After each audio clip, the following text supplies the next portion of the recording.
This has to be one of the craziest games you've ever seen. In this game, our protagonist, Alexander, well, they're both Alexanders, but Alexander Petrov, castled. He castled, and it was counted as a brilliant move because, well, you're just going to have to watch this video and find out. So, e4 by white, e5 by Petrov, as with the black pieces. In case you don't know, Alexander Petrov, I believe, is the person who the Petrov's defense is named after, but you can fact check me in the comments down below. Knight f3, knight c6, bishop c4, bishop c5. This is really standard stuff. c3, another very standard move.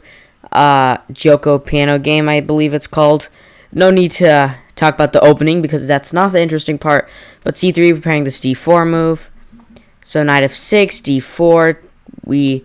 You don't really want to recapture, although you do have the center, but you can check, and then while you do have a lot of development, this pawn is kind of hanging, and that's sometimes not very pleasant for the white pieces. So e5, just gaining space in the center and kicking out this knight, it's always going to be a good option. So knight moves in the middle, bishop d5, and we do have a nice little sacrifice, although it's not counted by the computer as a brilliant move. Knight takes f2. This, of course, forks the rook and the queen, so the king has to take. And now, the point of sacrifice was to get this king on the same diagonal as this bishop.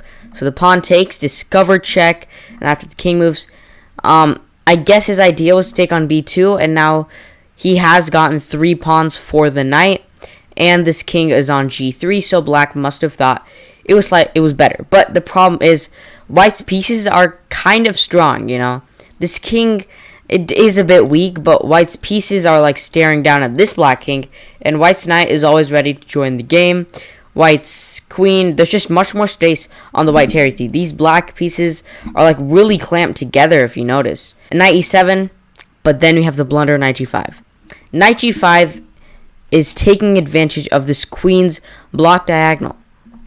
Knight g5 can be played here because, of course, the queen takes with check. So after knight e7, white tries to take advantage of black's knight e7 move, but unfortunately it's a blunder because knight takes d5. This, of course, is aiming at the f7 square, so you kind of have to take the bishop. There really is no other option. You could castle, but that wouldn't be brilliant, so you have to wait. Take on d5, and then knight f7. It's a bit of an inaccuracy.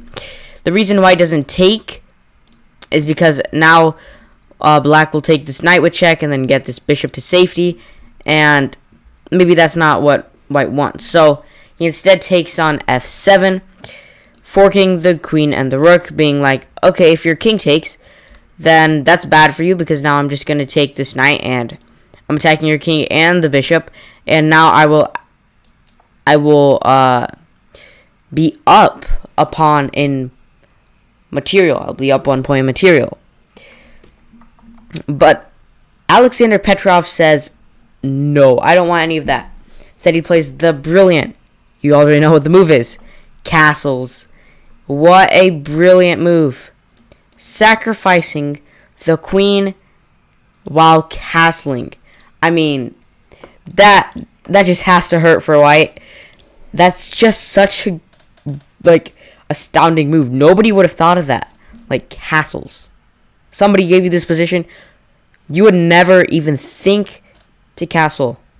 Even if you were thinking for, I don't know, a month, you would never find this move. But castles, because, of course, white takes the queen. Now it's checkmate in 13 moves. So there's no immediate checkmate. Black had to calculate every single variation.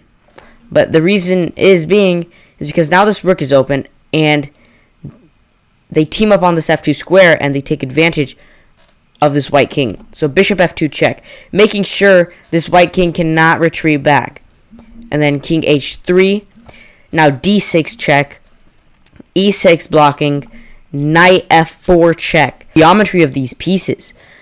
This bishop taking up these squares, and this g2 pawn blocking the king's escaped, so the only square is to g4. And now this move isn't a check, which is, I would be very scared if this move wasn't a check, but it's not a check. Knight takes e6. I would be scared to play this move because I've sacrificed my queen. Now, taking, I don't know if I would have took, but this king can't really go anywhere. Like, the computer suggests something like knight f7, delaying this, so now the rook can't get in the game, but of course, after rook takes f7, I mean, let's face it, checkmate is inevitable. But white just kind of chooses the easy route. I'm sure both players saw what was going to happen after this. So bishop e6, knight e6, bishop e6, check. King g5, rook f5, check. King g4, and now it's checkmate in 2. And so we have h5, check. King h3, checkmate in 1. Can you find it? Hint, it's going to be a discover check from this rook because it does unleash a bishop check. It is rook f3, checkmate. Discover check. The bishop takes up these squares. The rook attacks the king. And if you're wondering why this isn't checkmate, it's because white can block. So you need to make sure it's a double check so the king has no moves.